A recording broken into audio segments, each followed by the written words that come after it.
Merhaba arkadaşlar. Smartphone ile çizimlere devam ediyoruz. İsterseniz hemen rectangle çizerek başlayalım. Hemen ölçülerimi giriyorum.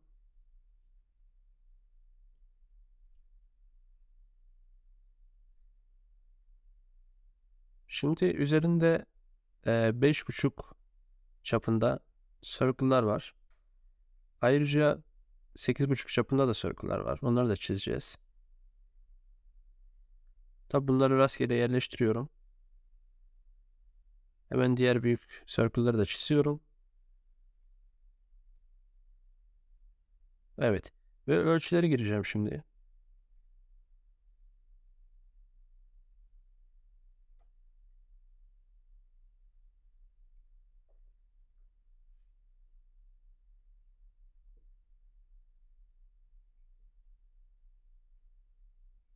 Tek tek ölçüleri giriyorum.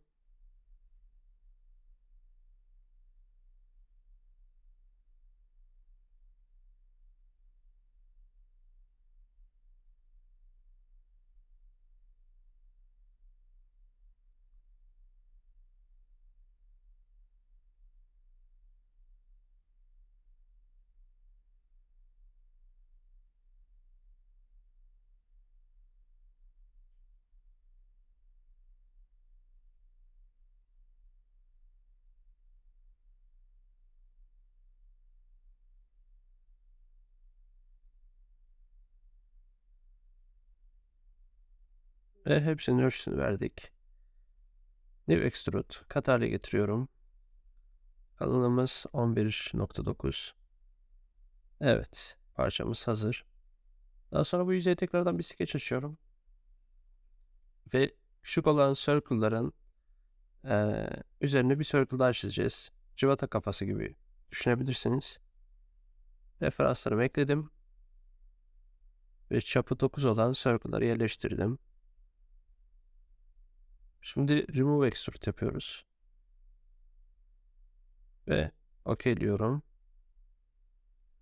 Şimdi diğer yüzeye gelip tekrardan aynı işlemi yapacağız. Hemen burayı da skeç açıyorum. Ve Add Geometry kısmından bunları aynı şekilde diğer yüzeye geçirmiş oluyorum.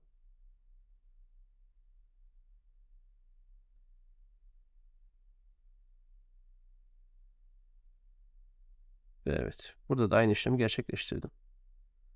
Daha sonra köşelerde chamfer'ımız var. Hemen onu da yapalım.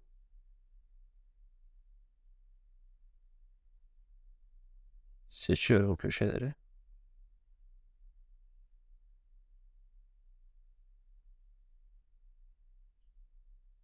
Ölçümü giriyorum buradan. Ve OK'ledim. Evet arkadaşlar. Çizimimizi tamamladık. Umarım faydalı olmuştur. Bir sonraki çizimde görüşmek üzere. Kendinize iyi bakın.